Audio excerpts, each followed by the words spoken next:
empezar por decir que creo que una de las aportaciones que me parecen más interesantes de este ciclo de conferencias es que cada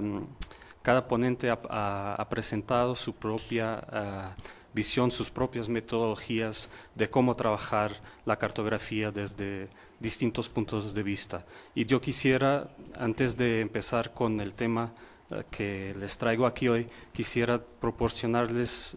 la metodología que yo estoy siguiendo para estos trabajos de historia de la cartografía. Y en lo que toca a este tema, sobre todo he volcado pues mis esfuerzos hacia un estudio de la evolución de las representaciones cartográficas de Asia Oriental y del sureste desde la perspectiva de la desconstrucción de los mapas en sus distintos componentes, como lo ha trabajado J.B. Harley, y de las cronologías múltiples de la cartografía de este periodo, sobre todo influenciado mucho por el trabajo de Christian Jakob. Por otras palabras, trato de intentar identificar los orígenes de los contenidos informativos de un mapa y el modo como contribuyeron para la formación del conocimiento sobre estos espacios. Y si hablo de los orígenes en plural, no es por casualidad, es porque los mapas que iré a analizar aquí,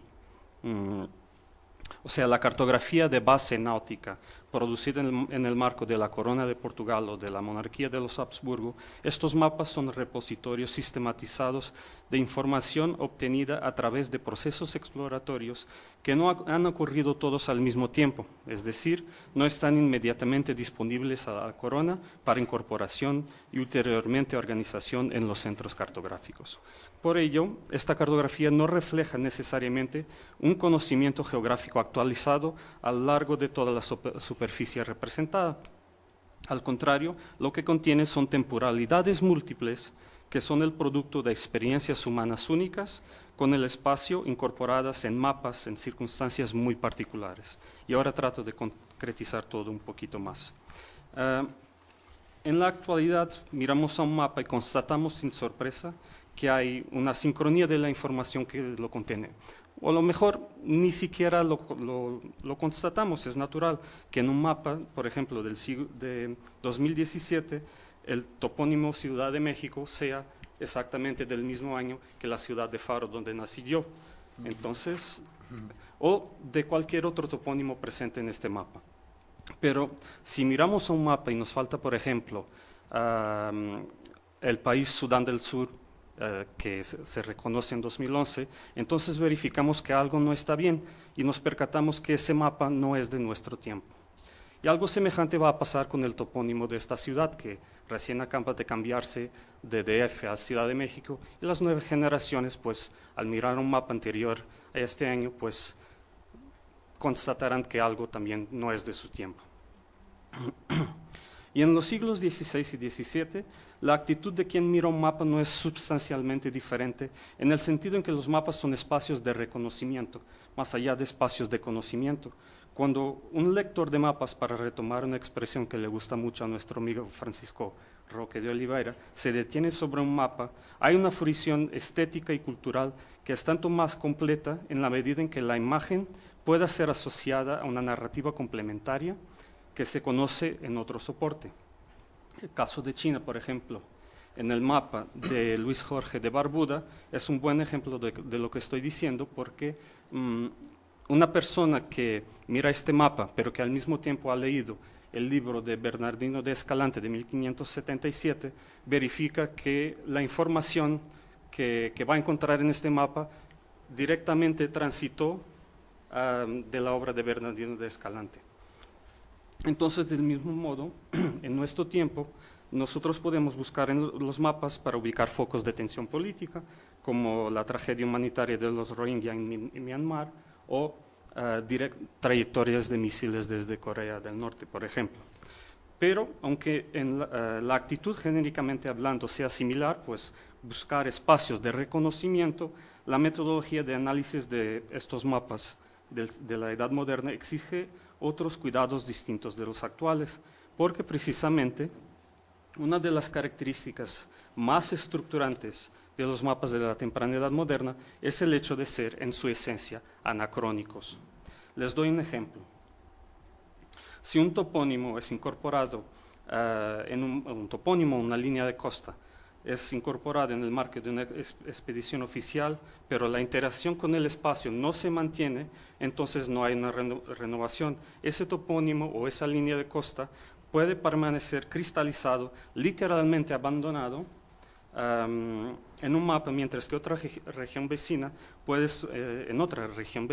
surgir un cambio cartográfico. Por ejemplo, lo que tienen ahí en rojo es una herencia cartográfica que procede de la expedición de Magallanes, pero en los años 40 del siglo XVI, 20 años después, hay otra incorporación cartográfica de otro viaje, pero conducido por un portugués, Pedro Hidalgo. Entonces se acopla a la región previamente cartografiada, pero en realidad estamos hablando de incorporaciones en momentos distintos. Así que la toponimia y la información cartográfica en general no tiene el mismo valor cronológico, lo cual hace que tengamos que poner atención a esta anacronía fundamental de los mapas. Por ello, analizar estos mapas presupone identificar las experiencias humanas que generaron la información geográfica, porque son esas experiencias que nos permitirán trazar cuáles son en realidad las fronteras que residen al interior de la cartografía del siglo XVI y XVII. Porque nuestra escolaridad, heredera de los impulsos nacionalistas de los estadios liberales, hace con que miremos automáticamente a los mapas en busca de países, de fronteras políticas. Y estos mapas, que son de base náutica, o sea, basados en la experiencia marítima de las exploraciones y de las carreras mercantiles agenciadas por los ibéricos, no tienen fronteras, no del modo que las percibimos hoy, pero sí tienen fronteras cronológicas que proceden de las experiencias humanas responsables por generar esa información. Y lo que yo he tratado de realizar a través de un registro total de la toponimia, de las leyendas y de la comparación de líneas de costa, fue descifrar en la diacronía de los mapas cuándo han sido incorporadas nuevas informaciones y cuál fue la especificidad de la experiencia humana que la generó. De este modo podemos saber cómo se ha llegado a una composición cartográfica específica y qué conocimiento podemos extraer de ella. Un ejemplo. Por un tiempo se pensó, a raíz de este mapa, que los portugueses habían llegado a la isla de Luzón, en el norte de Filipinas, porque, como se puede ver, la parte norte de Filipinas está completamente cerrada y en realidad casi es similar a la geografía de esa isla. Pero lo que la experiencia, si comparamos los mapas en la diacronía, lo que verificamos es que este cartógrafo anónimo Bartolomeo Bello, en realidad tiene una preferencia por formas cerradas, mientras otros cartógrafos, para indicar costas no conocidas, las han dejado abiertas. Entonces, nos resulta útil hacer esta comparación para no quedarnos equivocados en las conclusiones que extraímos. Así que pues cada uno de estos mapas hay que intentar determinar la genealogía de la información cartográfica antes de hacer un juicio sobre la actualidad de cada uno de los mapas. Y esto es especialmente importante en el contexto,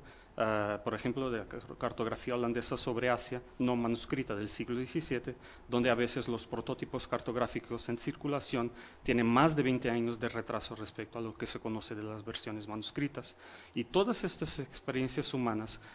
fueron posteriormente sistematizadas por los cartógrafos a la medida que la información se les ha hecho disponible. Esta noción de sistematización no es para nada evidente en la medida que nos encontramos con un producto final donde la información ya se encuentra acomodada, ya se encuentra armonizada en una única imagen, como se puede ver, pero para que se quede con una idea de lo que estoy hablando, les enseño un mapa donde no solo es clarísimo un trabajo de armonización, sino lo malo que quedó ese trabajo seguramente por la rapidez y la necesidad de esa rapidez con que la hizo el cartógrafo. En 1522, Sebastián del Cano regresa a Europa después de su circunnavegación del globo. Y lo que vemos aquí, esta carta de Asia de Nuño García de Toreno, que lamentablemente no tengo una mejor imagen, es un claro ejemplo de ese intento de armonización. En el lado izquierdo del mapa pueden ver que se trata de algo basado en un prototipo portugués, otra cosa no podría ser, porque los españoles no navegaban estas aguas. Pero aquí en amarillo, ustedes, bueno, y toda esta parte es el resultado de las navegaciones de la expedición de Magallanes y Elcano. Y lo que tenemos aquí en realidad es lo correspondiente en la sección portuguesa a lo que está en amarillo después de la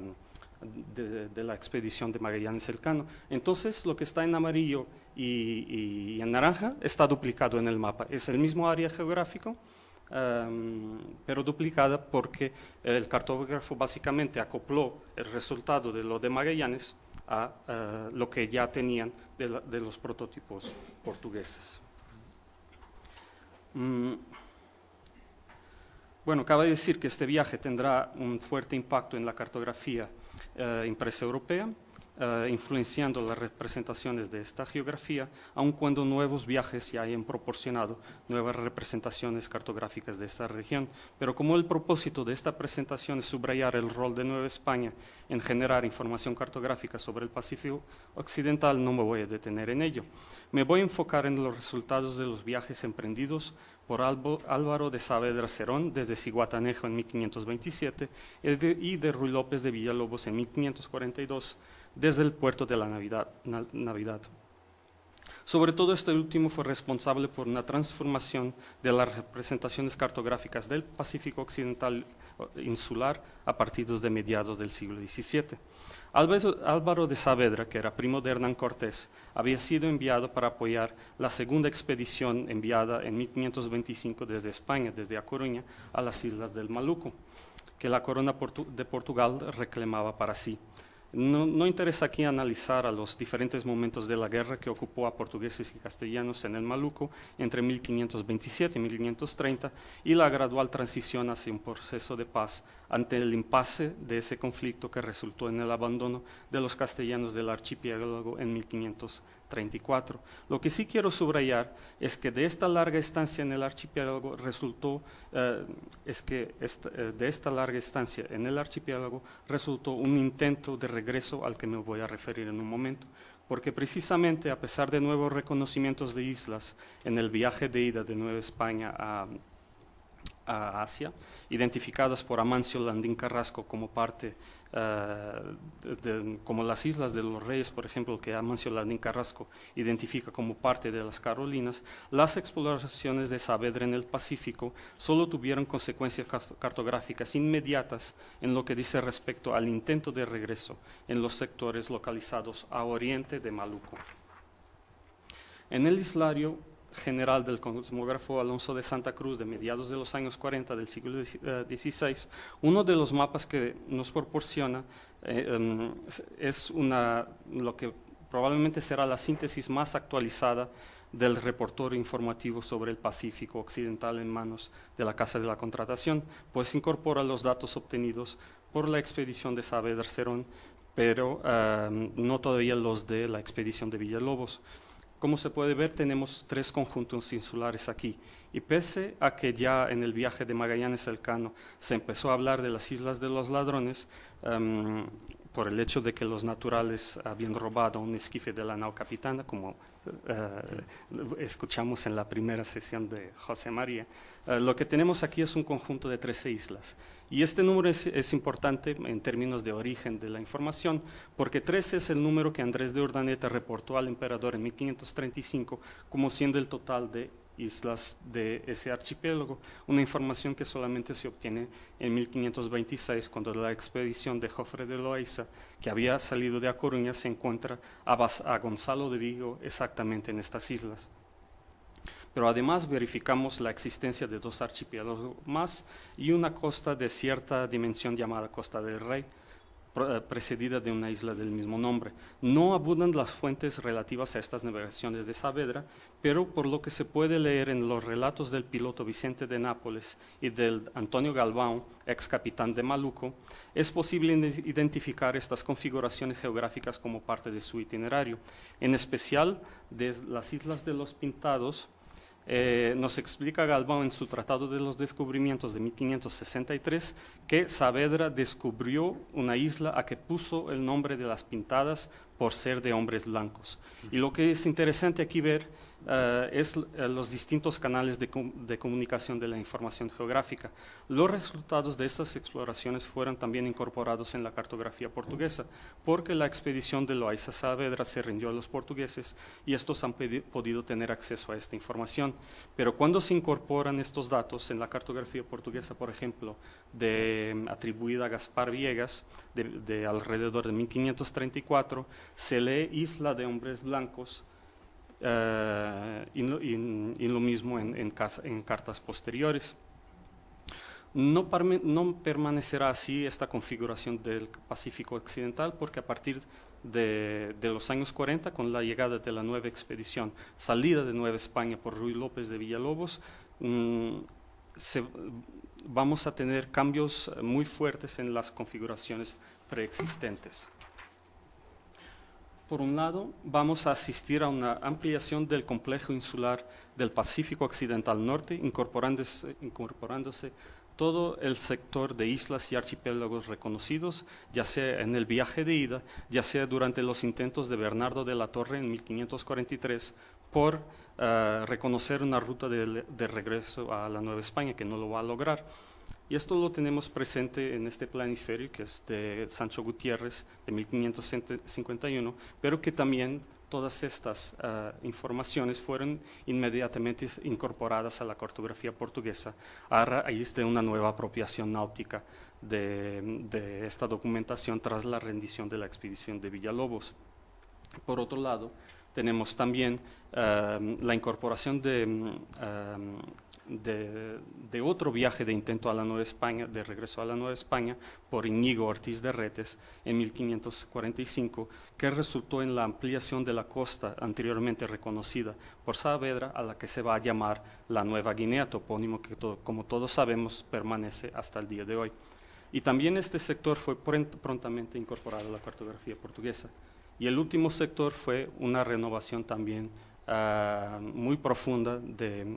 las Islas Filipinas, del que hablaré en un momento. Pero también interesante es que en el momento de incorporación de esta nueva geografía, sobre todo de Nueva Guinea, a la cartografía portuguesa, tenemos una muy desconcertante referencia abajo de Nueva Guinea,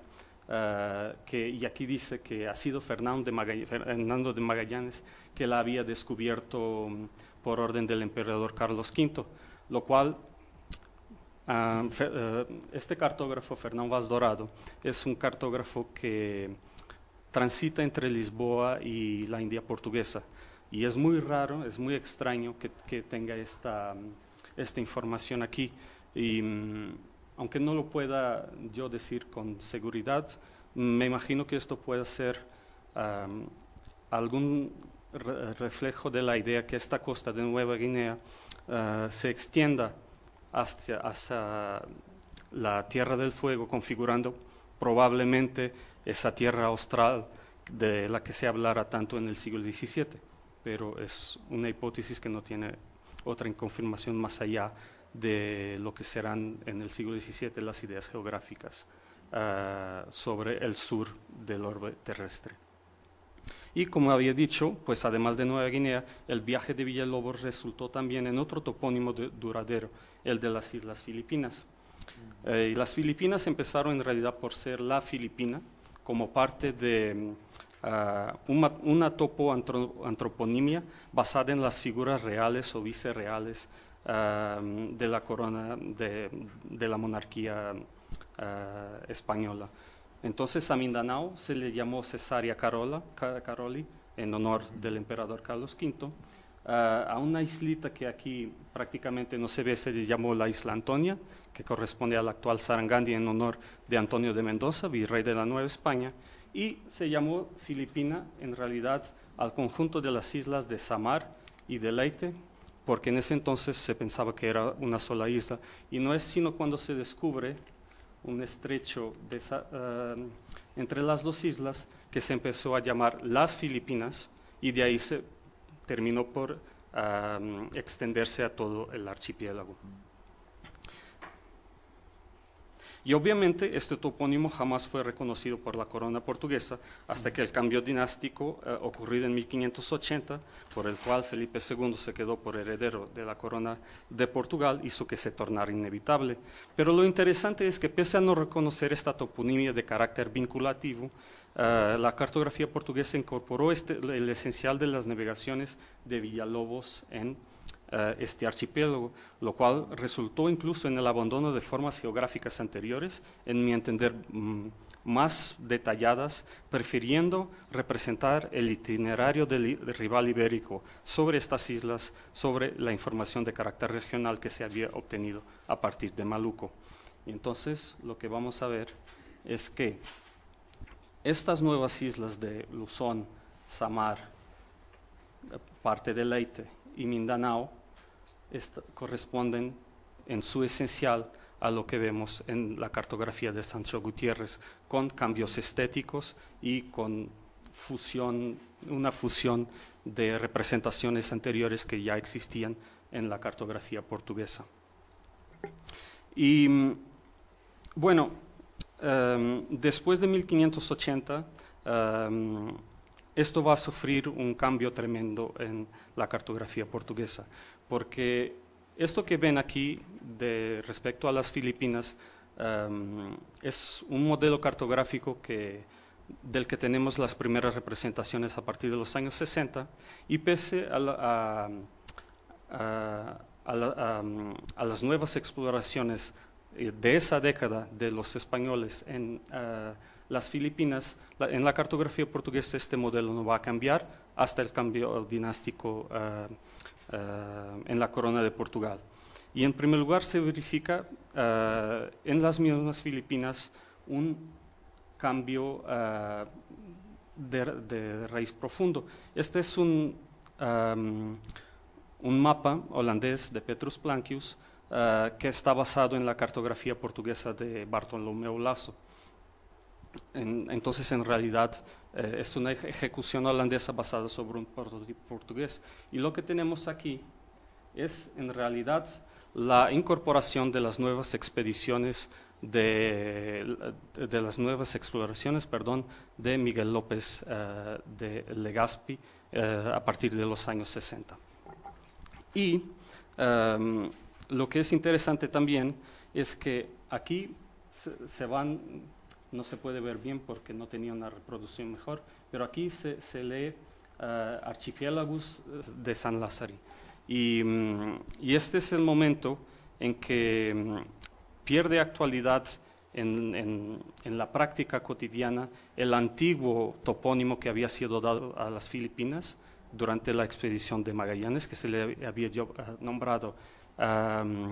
Archipiélago de San Lázaro. Se asume el nombre de Islas Filipinas, y Archipiélago de San Lázaro se queda o transita a una categoría de geografía erudita. Y entonces, por ejemplo,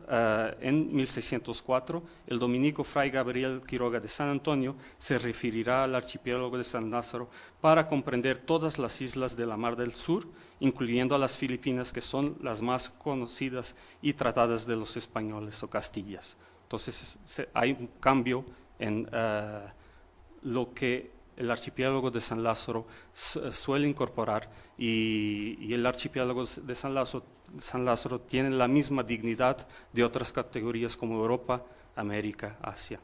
África. Y no fue esta la única consecuencia del cambio dinástico. Con la misma persona real en ambas coronas, la castellana y la portuguesa, terminó el enfrentamiento militar que caracterizara la presencia luso-española en Asia para dar comienzo a un periodo de acomodación y de complementariedad, y el reconocimiento de las oportunidades que podrían advenir de la nueva situación política hizo que, pese a que los dos imperios se quedaron separados política y comercialmente, se hayan ensayado intentos de articular sus respectivas periferias. Ello hizo que en más de una ocasión, a lo largo de los años 80 y 90, se hiciera un viaje directo de Filipinas a Macao o de Macao a Acapulco. El caso con el que voy a terminar es el viaje de Don Juan da Gama de 1589-1590, precisamente entre Macao y Acapulco. Don Juan da Gama había decidido armar y enviar una nao con mercaderías de China, no a la India, sino a la Nueva España. Y en ese viaje terminó por pasar al largo de una costa a la que se llamó Tierra de Gama, o las islas que descubrió Don Juan de Gama, como se ve aquí. Y en el siglo XVI el impacto de este viaje en realidad fue mínimo, pero en el siglo siguiente la cartografía portuguesa va a recuperar la información resultante de este viaje y la vemos en los trabajos de João Teixeira Albornoz I, perviviendo incluso más tarde en la cartografía europea impresa del siglo XVIII.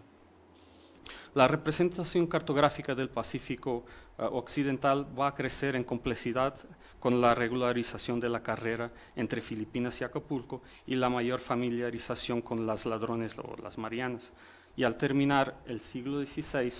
las navegaciones originadas en Nueva España generaron en los mapas una mayor densidad informativa en el grande Océano Pacífico, señalando puntos de referencia a la navegación, no siempre fáciles de ubicar por precisión, porque algunos de hecho no volverán a ser redescubiertos,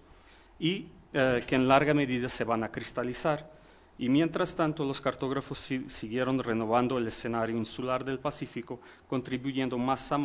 y más a la anacronía de la imagen del océano. Muchas gracias.